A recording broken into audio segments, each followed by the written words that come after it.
Hello everyone, my name is Anjali. Welcome to ABR bio classes. इस class में हम GPCR के बारे में पढ़ेंगे। ये हमारा फर्स्ट वीडियो है, ठीक है। पिछली वीडियो में हमने क्या पढ़ा था, बेसिक्स ऑफ सेल सिग्नलिंग कर चुके हैं, ठीक है। तो उसमें हमने क्या पढ़ा था, जो रिसेप्टर्स होते हैं वो दो टाइप के होते हैं, इंटरसेलुलर रिसेप्टर और सेल सरफेस रिसेप्टर।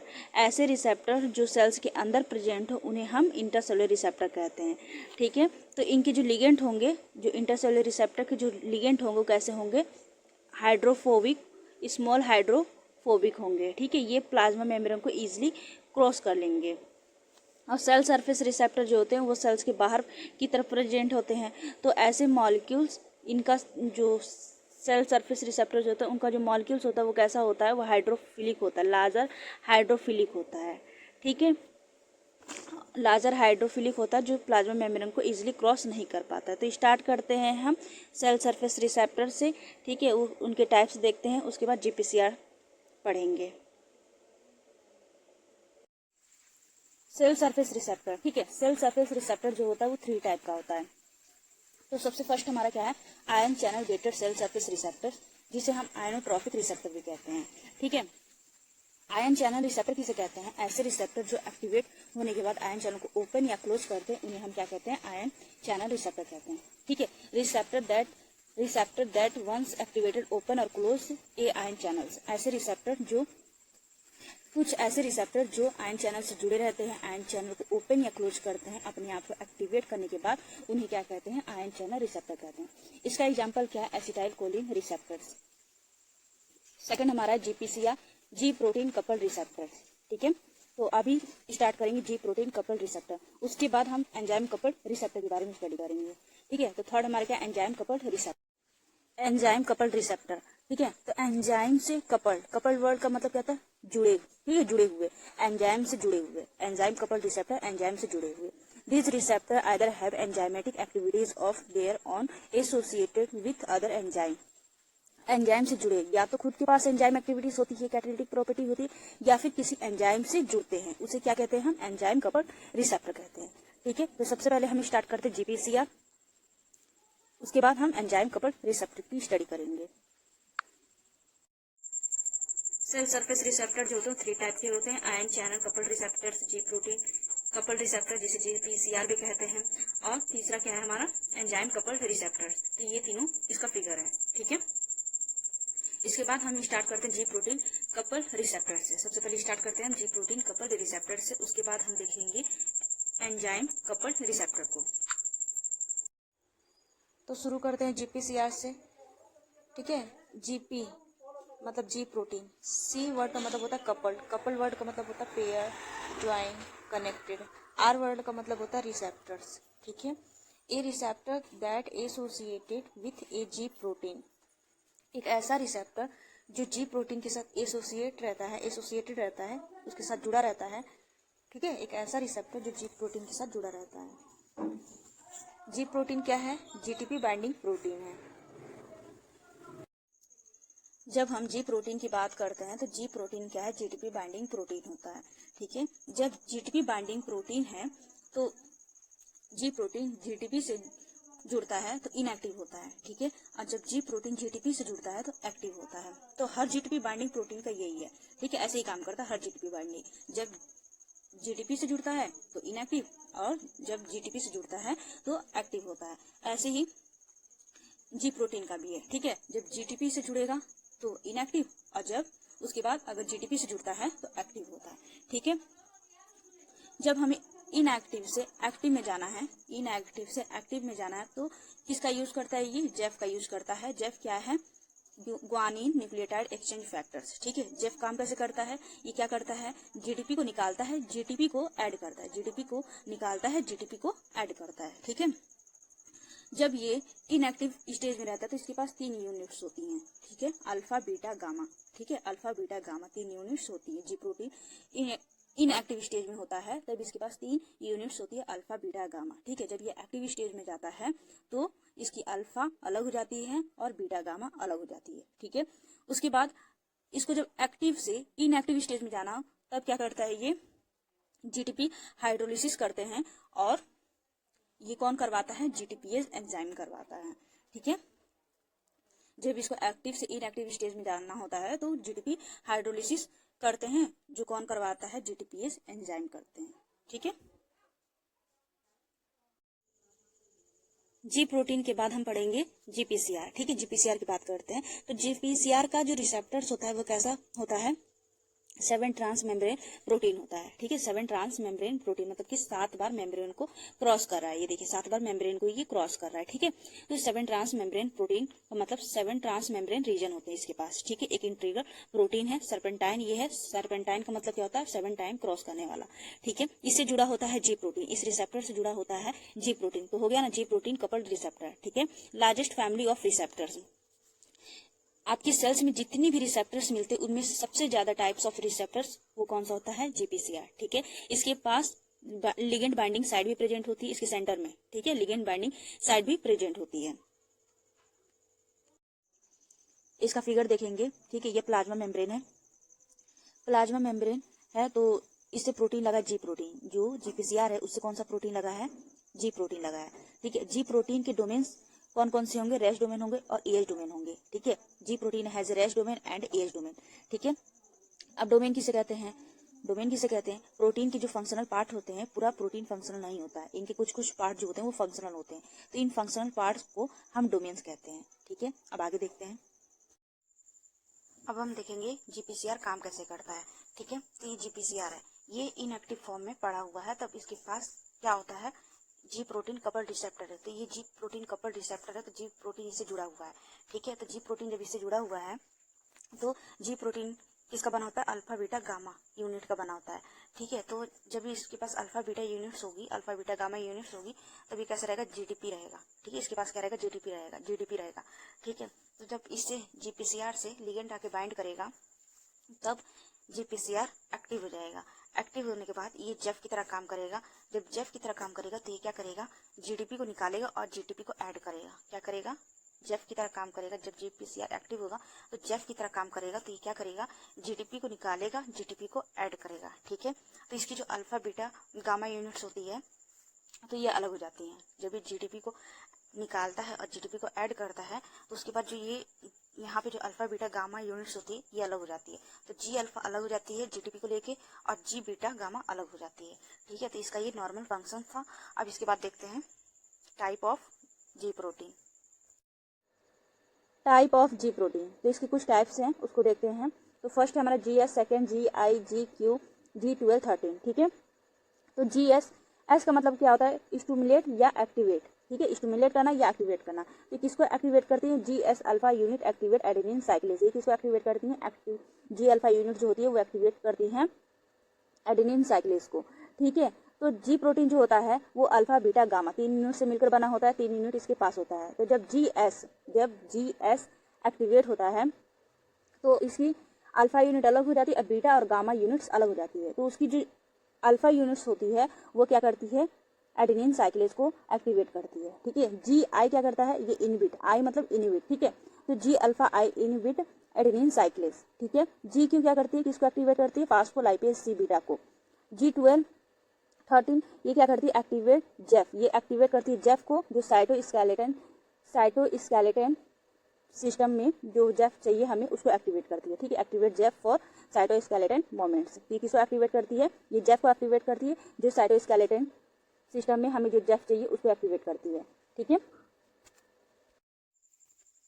तो सबसे पहले हम पढ़ेंगे जीएस को। ठीक है, तो जीएस में क्या होता है कि ये काम कैसे करता है, तो ये क्या है, हमारा जीपीसीआर है। ठीक है, जीपीसीआर से प्रोटीन लगा होता है, जी प्रोटीन। ठीक है, तो इसकी यूनिट्स होती है अल्फा बीटा गामा यूनिट्स होती है। तो अब ये इनएक्टिव फॉर्म में है तो इस पे क्या है, जीटीपी है। ठीक है, जीटीपी इसके पास है। ठीक है, तो जब लिगेंड आके या सिग्नल आके इस जीपीसीआर से बाइंड करेगा तब जीपीसीआर एक्टिव हो जाता है। तो कैसा काम करता है, जेफ की तरह काम करता है। तो यहाँ पर हम जी प्रोटीन में क्या पढ़ रहे हैं, जीएस को पढ़ रहे हैं। तो जीएस क्या होगा, जब ये जेफ की तरह काम करेगा तब क्या होगा, इसके पास अल्फा बीटा गामा यूनिट्स होती है, जीएस के पास अल्फा बीटा गामा यूनिट्स होगी। तो क्या करेगा, जब जेफ की तरह ये काम करेगा, जब ये रिसेप्टर या जीपीसीआर एक्टिव हो जाता है तो ये क्या करता है, जीडीपी को निकालता है, जीटीपी को ऐड करता है। ठीक है, तो फिर उसके बाद क्या होगा, जी अल्फा एस जीटीपी को लेके अलग हो जाएगा और जी बीटा गामा अलग हो जाते हैं। ठीक है, क्या हुआ, सिग्नल आया, बाइंड किया जीपीसीआर से, जीपीसीआर एक्टिव हुआ, जेफ की तरह काम किया, जेफ की तरह काम होगा तो जीटीपी को निकालेगा, जीटीपी को ऐड करेगा, ठीक है। तो जी अल्फा एस क्या होगा, जीटीपी को लेकर अलग हो जाएगा और जी बीटा गामा अलग हो जाता है, ठीक है। ये हम जी एस की बात करते हैं। उसके बाद क्या होता है, यहाँ पर जो जी अल्फा एस जीटीपी को लेके जाएगा तो वो क्या करेगा, एडेनिन साइक्लेज को एक्टिवेट करता है, ठीक है। यहाँ पे देखिए, यहाँ पर जी अल्फा एस जीटीपी को लेके अलग होता है, ये क्या करता है, एडेनिन साइक्लेज को एक्टिवेट करता है। तो एडेनिन साइक्लेज क्या है, एंजाइम है जो एटीपी को सीएमपी में कन्वर्ट कर देता है, ठीक है। तो एटीपी क्या है, एडेनोसिन ट्राइफॉस्फेट है, सीएमपी क्या है, साइक्लिक एडेनोसिन मोनोफॉस्फेट है, ठीक है। तो सीएमपी जाता है प्रोटीन काइनेज ए के पास। कहाँ जाता है सीएमपी, प्रोटीन काइनेज ए के पास जाता है, ठीक है। काइनेज है, काइनेज का क्या काम होता है, काइनेज का क्या फंक्शंस होता है, तो फॉस्फोराइलेशन करना, ठीक है, फॉस्फेट ग्रुप का एडिशन का काम होता है, ठीक है, काइनेज का। तो ये सीएमपी जाता है प्रोटीन काइनेज ए के पास। तो प्रोटीन काइनेज ए के पास क्या होता है, रेगुलेटरी यूनिट्स होती है और कैटालिटिक यूनिट्स होती है, ठीक है। तो ये प्रोटीन काइनेज के पास जाता है, इसके पास रेगुलेटरी यूनिट्स होती है, कैटालिटिक यूनिट्स होती है और कैटालिटिक यूनिट्स होती है। तो सीएमपी जुड़ता है कहाँ पर जाकर, रेगुलेटरी यूनिट्स पे। ये कहाँ पे जुड़ा है, सीएमपी रेगुलेटरी यूनिट से जुड़ता है, ठीक है, प्रोटीन काइनेज के रेगुलेटरी यूनिट से जुड़ता है। तो जब रेगुलेटरी यूनिट से जुड़ता है तो ये कैटालिटिक यूनिट जो होती है वो अलग हो जाती है। यहाँ पर देखिए, प्रोटीन काइनेज इस ए की कैटालिटिक यूनिट्स अलग हो जाती है, ये मूव टू न्यूक्लियस, ये न्यूक्लियस में चली जाती है, ठीक है। क्या हुआ यहाँ पर, जी अल्फा एस जीटीपी को लेकर अलग होता है, एडेनिन साइक्लेज, एडेनिन साइक्लेज को एक्टिवेट करता है।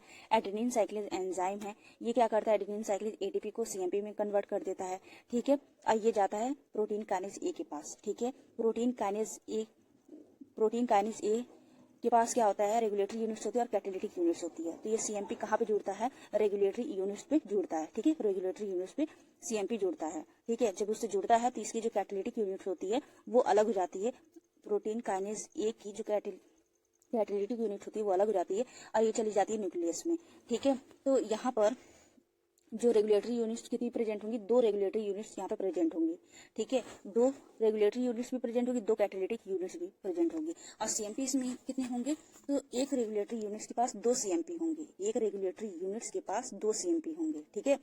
2 रेगुलेटरी यूनिट्स के पास 4 सीएमपी होंगे, ठीक है, 4 सीएमपी उनके पास लगेंगे। तो एक प्रोटीन काइनेज को एक्टिवेट करने के लिए 4 सीएमपी लगेंगे, ठीक है। एक प्रोटीन काइनेज को एक्टिवेट करने के लिए 4 सीएमपी लगेंगे, ठीक है। तो यहाँ पे प्रोटीन काइनेज ए की जो कैटालिटिक यूनिट है वो कहाँ पे पहुंच गई, न्यूक्लियस में पहुंच गई, ठीक है। तो न्यूक्लियस में पहुंचने के बाद क्या होता है कि काइनेज है तो फॉस्फोराइलेशन होगा, ये क्या करता है, क्रैब का फॉस्फोराइलेशन होता है, ठीक है। प्रोटीन काइनेज ए है तो काइनेज है तो फॉस्फोराइलेशन करेगा, तो किसका फॉस्फोराइलेशन होता है, क्रैब का फॉस्फोराइलेशन होता है, ठीक है। तो क्रैब क्या है, क्री बाइंडिंग प्रोटीन है, ठीक है। क्रैब क्या है, क्री बाइंडिंग प्रोटीन है, ठीक है। तो जब इसका फॉस्फोराइलेशन हो जाता है क्रैब का तो इससे बाइंड करता है, इससे जुड़ता है प्रोटीन सीबीपी। सीबीपी क्या है, क्रैब बाइंडिंग प्रोटीन, मतलब कि इससे जुड़ता है प्रोटीन, ठीक है। तो ये दोनों क्या करते हैं, सीबीपी और क्रैब क्या करते हैं, ये डीएनए है आपका, डीएनए में क्या प्रेजेंट है, जीन प्रेजेंट है, क्री जीन्स, जीन प्रेजेंट है तो क्री जीन्स हो गए, ठीक है। तो ये दोनों क्या करते हैं, ट्रांसक्रिप्शन ऑफ क्री जीन्स, ये ट्रांसक्रिप्शन करवाते हैं क्री जीन्स का। उससे फिर ट्रांसक्रिप्शन होने के बाद क्या होता है, ट्रांसलेशन होता है, ट्रांसलेशन के बाद प्रोटीन्स बनते हैं, ठीक है। तो यहाँ पर क्री क्या है, सीएमपी रेगुलेटरी एलिमेंट जीन्स, ठीक है। क्री क्या है, सीएमपी रेगुलेटरी एलिमेंट जीन है, ठीक है। Gene that regulated by CMP, कुछ ऐसे जीन्स जिनका रेगुलेशन किस पे डिपेंड करता है, सीएमपी पे डिपेंड करता है, ठीक है। क्री जो है वो ट्रांसक्रिप्शन फैक्टर्स है और सीबीपी क्या है, को एक्टिवेटर्स है, ठीक है। ट्रांसक्रिप्शन फैक्टर्स है, ठीक है, क्या करवाता है, ट्रांसक्रिप्शन करवाने वाला, ट्रांसक्रिप्शन मतलब ट्रांसक्रिप्शन करवाने वाला, ठीक है। को एक्टिवेटर मतलब कि ट्रांसक्रिप्शन करवाने में ये हेल्प करता है, ठीक है, सीबीपी। ये पूरी सिग्नलिंग हो गई, ठीक है। तो हमने कहाँ से स्टार्ट किया था, ये देखते हैं, हमने यहाँ से स्टार्ट किया था, उसके बाद ये देखा कि यहाँ पे न्यूक्लियस में मूव कर जाते हैं, जो प्रोटीन काइनेज ए की जो कैटालिटिक यूनिट्स होती है वो न्यूक्लियस में मूव हो जाती है। फिर यहाँ पर हमने देखा प्रोटीन काइनेज ए है तो उसका ट्रांसक्रिप्शन होता है, ठीक है। प्रोटीन काइनेज ए का फॉस्फोराइलेशन होता है, उसके बाद ट्रांसक्रिप्शन ऑफ क्री जीन्स बनते हैं, ठीक है। यहाँ पर क्या हुआ, इस फिगर को देखते हैं तो ये क्या है, जो GPCR इनएक्टिव है, ठीक है, GPCR इनएक्टिव है, और यहाँ पर G प्रोटीन जो है वो भी इनएक्टिव है, ठीक है, दोनों इनएक्टिव है। उसके बाद जब GPCR से सिग्नल आके बाइंड करेगा, लिगेंड आके बाइंड करता है तो GPCR एक्टिव हो जाता है। तो GPCR जब एक्टिव होता है तो ये यहाँ पर क्या होता है, काम होने लगता है, GDP को निकालता है, जेफ की तरह काम करने लगता है, जो क्या करता है GDP को निकालता है और GDP को ऐड करता है, ठीक है, जिससे क्या होता है अल्फा यूनिट इसकी अलग हो जाती है और बीटा गामा यूनिट्स अलग हो जाती है, ठीक है। ये क्या है आपका जी अल्फा, ठीक है, ये जी अल्फा है आपका, जी अल्फा एस, ठीक है, जी अल्फा एस है। ये क्या करता है, एडेनिन साइक्लेज को एक्टिवेट करता है। एडेनिन साइक्लेज कहाँ प्रेजेंट होती है, प्लाज्मा मेम्ब्रेन से जुड़ी हुई होती है। एडेनिन साइक्लेज कहाँ होती है, प्लाज्मा मेम्ब्रेन बाउंडेड होती है, ठीक है। अब ये एडेनिन साइक्लेज क्या करती है, एटीपी को सीएमपी में कन्वर्ट कर देती है, ठीक है, और ये सीएमपी क्या करता है, प्रोटीन काइनेज ए को एक्टिवेट कर देता है। अब प्रोटीन काइनेज ए कहाँ जाता है, न्यूक्लियस में जाता है, न्यूक्लियस में पहुंच गया, ठीक है। तो यहाँ पर क्या प्रेजेंट, ये न्यूक्लियस में पहुंच गया प्रोटीन काइनेज ए। अब ये यहाँ पर क्या होता है, इनएक्टिव क्रैब पड़ा रहता है, ठीक है, इसको क्या करता है, एक्टिवेट करता है। कैसे एक्टिवेट करता है, इस पे लग जाता है फास्फेट, तो ये क्या होता है, जो क्रैब होता है वो एक्टिवेट हो जाता है, ठीक है, यहाँ पर ये एक्टिवेट हो गया। उसके बाद इससे बाइंड करता है सीबीपी, ठीक है, इस क्रैब से बाइंड करता है सीबीपी और ये क्रैब दोनों मिलकर क्या करते हैं, जीन ट्रांसक्रिप्शन करते हैं, ठीक है।